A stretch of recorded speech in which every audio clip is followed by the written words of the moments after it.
Hello friend, job search YouTube channel में आपका स्वागत है। आज हम इस वीडियो में बात करने वाले हैं ministry of defence, Bombay engineering group and centre Kirkee Pune के जो रिक्रूटमेंट निकली उसके बारे में। इसका शॉर्ट नोटिस मेरे पहले वीडियो में आ चुका था। उसमें आपको मैंने बताया था कि क्या क्या क्वालिफिकेशन वगैरह रहने वाली हैं, कितनी पोस्ट रहने वाली हैं। अब कैटेगरी वाइज इसकी पोस्ट देख लेते हैं। जो भी कैंडिडेट डिफेंस में जॉब किस लिए तलाश कर रहे हैं उनके लिए बहुत अच्छी जॉब है। कैटेगरी वाइज वैकेंसी इस प्रकार से है। स्टोर कीपर ग्रेड 3 की 3 वैकेंसी अदर की हैं। पीडब्ल्यूडी की इसमें 1 वैकेंसी रहने वाली है। लेवल 2 की ये वैकेंसी रहेंगी।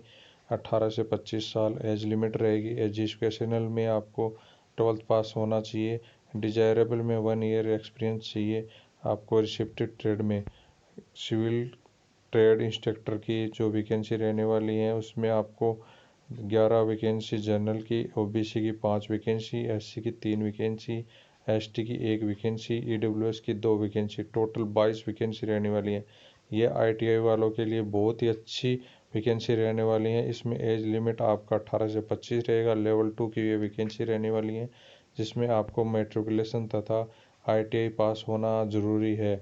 उसके बाद में आपको नॉलेज भी होना चाहिए ट्रेनिंग इंस्टीट्यूट रिक्रूट्स में पढ़ाने के लिए। इसमें आपको कौन से ट्रेड पर ये वैकेंसी रहने वाली हैं ये देख लेते हैं। Regimental surveyor, technical electrician, fitter, इंजर, आर्टिफिशियर, वेल्डर, आरिसन एरिसन में आपको पेंटर, वुड वर्क, कुक की 6 वैकेंसी अदर की, ओबीसी की 2 वैकेंसी, एससी की 1 वैकेंसी, टोटल 9 वैकेंसी रहने वाली हैं। लेवल 2 की ये वैकेंसी रहेंगी।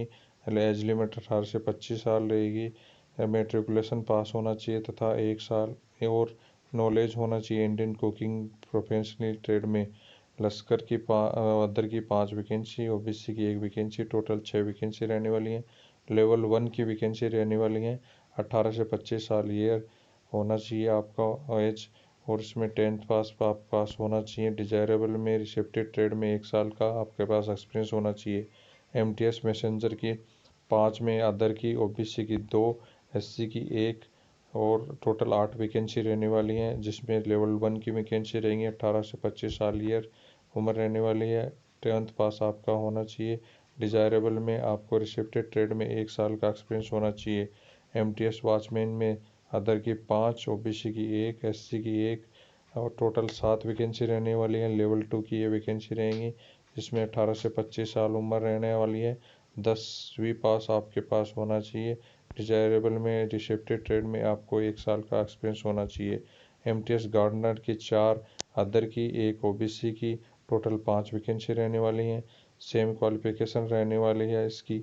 एमटीएस सफाई वाला की टोटल 2 अदर की वैकेंसी हैं। ओनली लेवल 1 की वैकेंसी रहेंगी, सेम क्वालिफिकेशन रहने वाली है। एमटीएस वाशरमैन की 2 वैकेंसी रहेंगी अदर की। लेवल 1 की वैकेंसी रहेंगी, सेम क्वालिफिकेशन रहेगी। बार्बर की 1 वैकेंसी रहेगी अदर की। लेवल 1 की वैकेंसी है जिसमें आपको 1 साल का एक्सपीरियंस डिजायरेबल में दिया है और 10th पास होना चाहिए। टोटल आपकी जनरल की 44 वैकेंसी, अदर की, ओबीसी की 12 वैकेंसी और एससी की आपको 6 वैकेंसी, एसटी की 1 वैकेंसी, ईडब्ल्यूएस की 2 वैकेंसी, टोटल 65 वैकेंसी इस प्रकार से रहने वाली हैं जिसमें पीडब्ल्यूडी की आपकी टोटल 10 वैकेंसी रहेंगी। एक्सर्विसमैन की आपकी 2 वैकेंसी इसमें से रहने वाली हैं।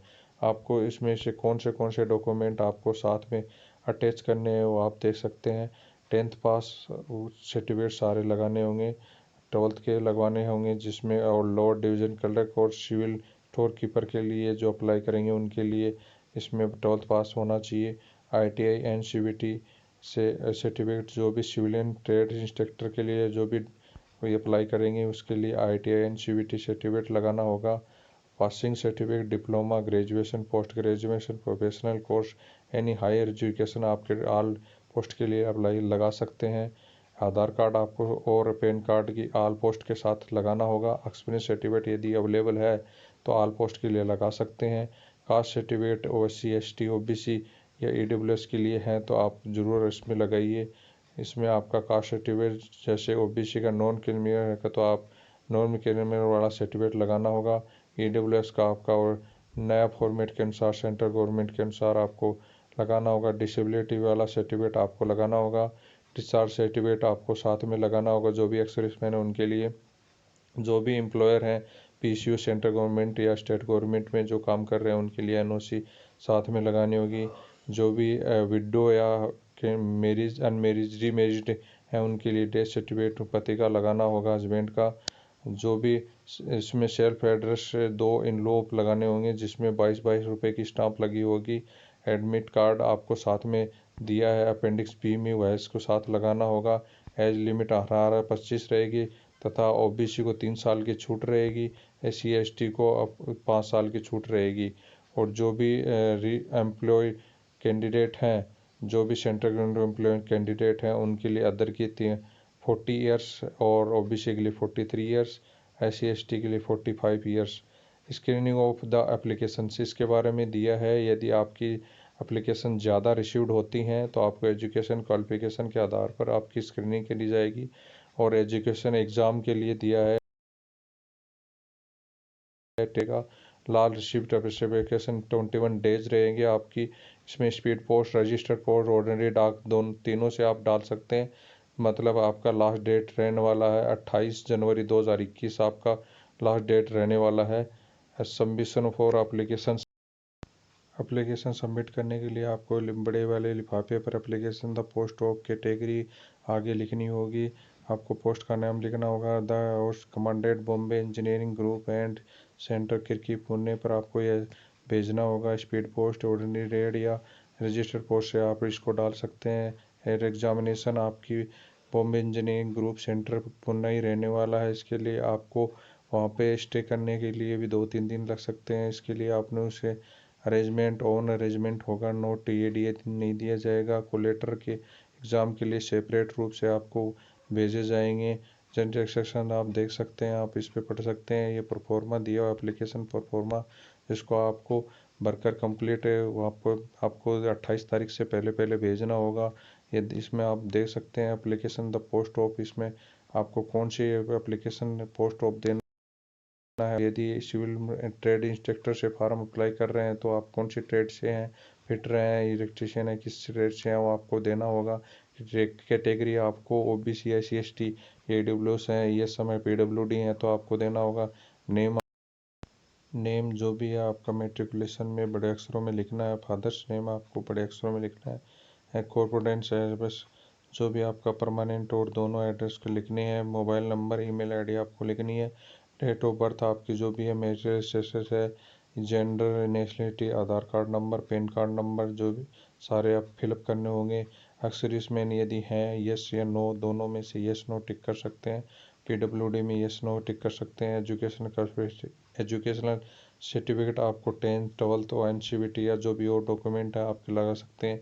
एक्सपीरियंस यस नो में आपको यदि जो है तो आप ऑर्गेनाइजेशन का नाम, पोस्ट हेल्ड, डेट अपॉइंटमेंट और डिस्चार्ज आप इसमें भर सकते हैं। आपका नीचे सिग्नेचर हो जाएंगे। इसमें ऑफिशियल नॉलेज के लिए दिया है इन्होंने क्या क्या रिजेक्शन के कारण, ओवर एज हो जाए, अंडर एज है, डॉक्यूमेंट सर्टिफिकेट इनकम्प्लीट होंगे। Application form admit card complete होगा। Application form admit card not as per format होगा। Photos and document not attested self attested नहीं होंगे तो टू सेल्फ एड्रेस एनवलप ये 22 रुपये के डाक टिकट लगे हुए नहीं होते हैं तो आप इसमें क्या नाम रिजेक्टेड कर दिए जाएंगे। आप एडमिट कार्ड देख रहे हैं, एडमिट कार्ड को आपको भरना होगा। पोस्ट ऊपर लिखनी होगी, कैटेगरी लिखनी होगी, नाम लिखना होगा, हेड हस्बैंड या father's name, date of birth, gender, Aadhaar card, identify marks, corporate address आपको लिखना होगा। ये ऑफिशियल यूज के लिए है और आपको ये फॉर्म 28 तारीख तक आपको भरकर भेजना होगा। आपको यदि कोई प्रॉब्लम होती है तो कमेंट बॉक्स में कमेंट कर सकते हैं।